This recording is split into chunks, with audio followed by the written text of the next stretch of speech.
Hey guys, welcome back with another study video. Guys, in this video we will discuss how can you get iOS 18 in your iPhone or iPad. So simply guys, we can download iOS 18 easily. So first of all guys, you may just open the settings of your iPhone or iPad, and guys, you will make sure that you have an active internet connection.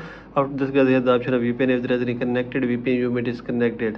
Then you may click here on general, and here is the option of software update, and guys, you may update your iPhone or iPad to the latest iOS version. So you may check guys, you may just wait for some second. Here iOS 18 will be shown, so you may download or update your iPhone to latest iOS 18 from here.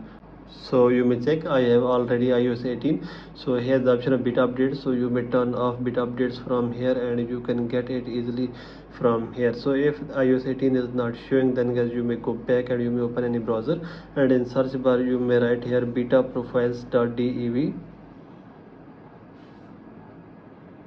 So you may open this, and you may open first link, and you may open beta profiles.dev, and guys, you may install iOS 18 profile from here. So you may click here on install profile, so click here guys, and after this you may go to settings, and you can install it easily in your iPhone. So by all these methods you can fix it very easily. So this is the video guys. For more videos please subscribe our channel.